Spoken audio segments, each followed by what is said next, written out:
Today is Thursday, October the 30th. We are starting a brand new series this coming weekend. We are. The life of Elijah. We're going to be spending 5 weeks in the life of Elijah. If you wanted to give our people a preview, just really quick, before we get into the details of this past week's message, who is Elijah? Elijah's a prophet in the Old Testament. So he's, in the Old Testament, there are a group of people called prophets over a lengthy period of time. And these are just guys that heard from God and then spoke to people. And sometimes we think of prophecy, we think of it like it's a foretelling of the future. It's this is going to happen. We get that from science fiction a lot, from fantasy things. In the Bible, a lot of times prophets, all they were preachers. They listened as God spoke, and they told people what it was. It's a lot like preaching. And so Elijah, we can think of him almost like he's an Old Testament preacher, hearing from God, speaking to kings, speaking to people. He goes through some fascinating things. He achieves some incredible moments. God does through him, let's say it like that. And then the highs are immediately followed by really low lows. Yeah. It's a spiritual mountaintop victory followed by a I wish I could die moment. Yeah. And then God revives him in there. And the weeks we're going to spend in Elijah are really just poignant. I think they're incredibly relevant to us as we're going through spiritual elements and spiritual things and feeling the attack on our lives sometimes, and then the thrill of things. And life feels like a roller coaster. Yeah. And we have a lot to learn from Elijah. So, yeah. Isaiah too, but Elijah. Well, I'm excited. So you talked about like one of the weeks he feels like he just wants to die, that he's alone. And I get to preach that weekend. And I'm really excited about that because we're also going to answer the question through that weekend, because I think it was on Elijah's mind, which is, why does bad things happen to good people? Yeah. Right? Because he did all these good things and then he felt like all these bad things were happening. So it's going to be a great week, or going to be a great series. I really encourage you to show up because we'd love to dive into the life of Elijah, learn some things from him together. We wrapped up this last week in the From Now to Next series, and you challenged us to go all in. You challenged us to build. You challenged us to do the things that God has been calling us to do. And step after step after step. And so here's a couple questions that I wanted to wrestle through from your sermon. You talked about that it's sometimes it feels like it's easier to work alone than together. You were going around talking about these people did this, these people did this, these people did this before, and how they worked on the wall together. It wasn't an isolated event, but they were shoulder to shoulder, working together towards this purpose. So, but why does it sometimes feel like it's easier to work alone though? Well, first of all, is it easier? I think it depends on what you're doing, right? It's like if I'm brushing my teeth, it's easier to do the work alone. We should do that together sometime. But then with other people, I have, and I'm learning this lately. So like at night, I brush my teeth, and my daughter and I do it together. She does her teeth, I do my teeth. We brush at the same time. Well, now I have a 9-month-old who has a tooth, and so we've been introducing him, and he wants to help me brush my teeth, and it is not helpful to have extra hands brushing your teeth. There you go. It feels easier, I think, to work by yourself instead with people for probably a number of reasons. Off the top of my head, I think that there's less accountability or perceived accountability, at least when I'm by myself, than with somebody else. If I do it on my own, then you aren't there to tell me I did it wrong or I can do it better, right? So, or I didn't do it long enough, or I quit too early, or I did too much. There's no accountability there. Yeah. I think also we feel like so many things come to pride. Pride is an issue for all of us. It's the root of so many sins and things we deal with.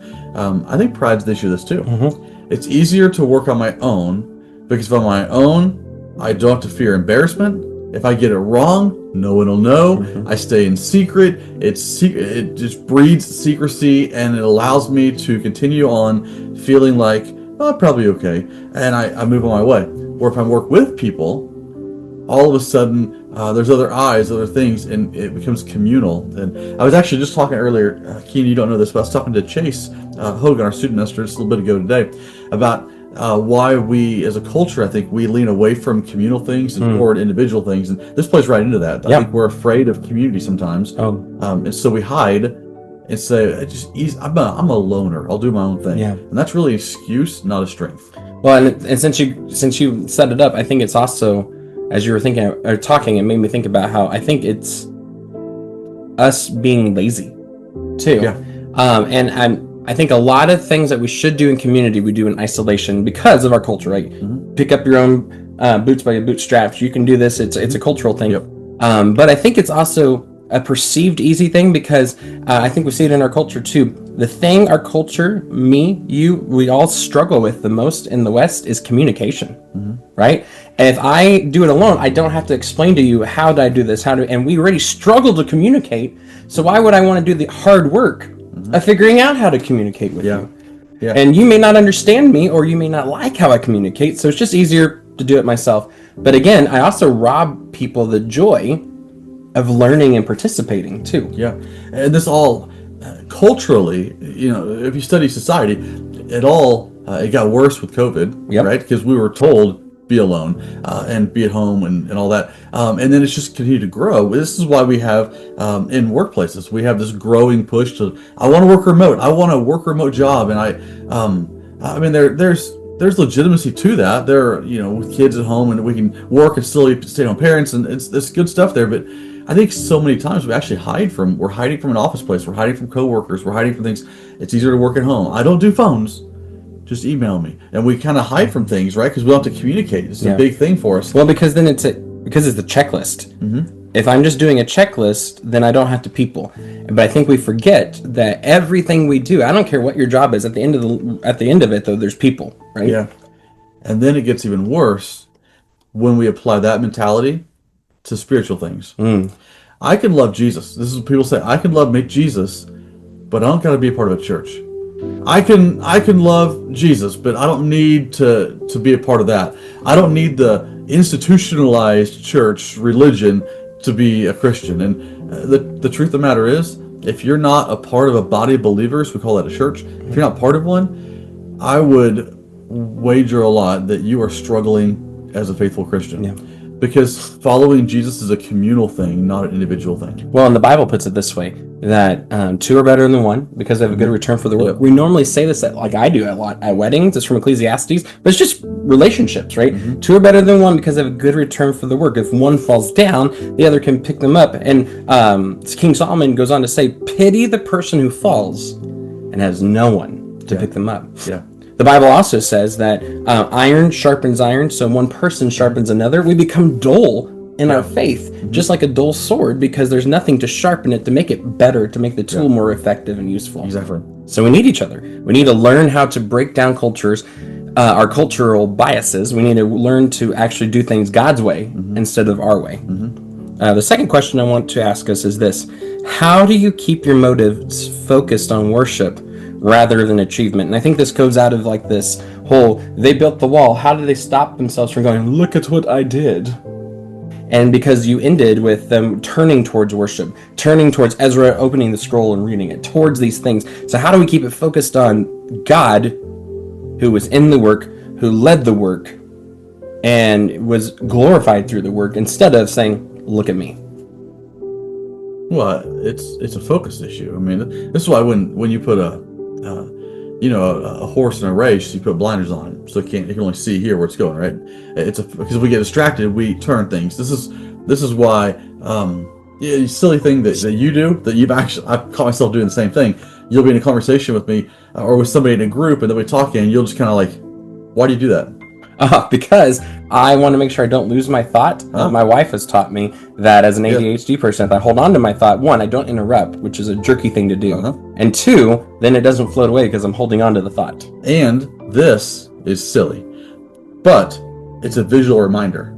It might be a silly one, but it works, right? And if silly things work, we do them, okay? So it's a visual reminder because you can sit there and, I remember what that is.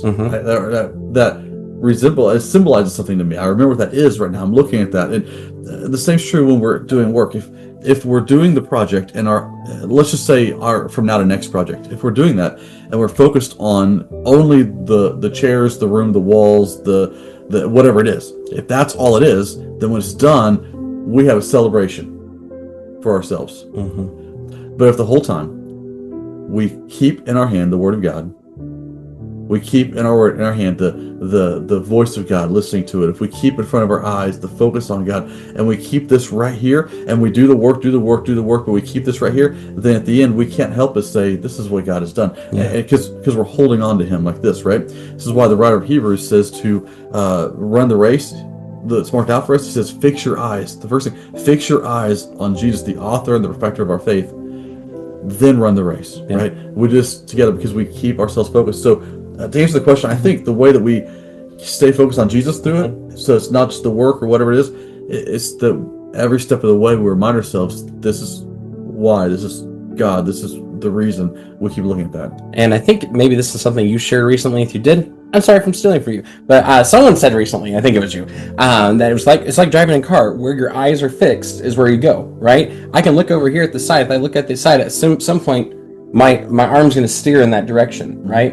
And so if I keep my eyes fixed on Jesus, I will always get to where I'm going. Yeah. I will always get to the place I want to be, which is glorifying Him, making Him known, making Him renowned. You said from now to next project, and it's so true. This whole thing has not been about us. It's not been about Connect. It's about the people that God desires to see come into His presence to worship Him, just like you and I get to worship Him. And I'm excited for what's next. Yeah. I'm excited to see how God moves through that, and we keep our eyes fixed on Jesus, because that's why we do this. That's right. Absolutely. What about you? What are your thoughts? What are your takeaways from this weekend's message? I'd love to hear them. Leave them in the comments below. Church, until we see each other again, you are sent. Have a great day.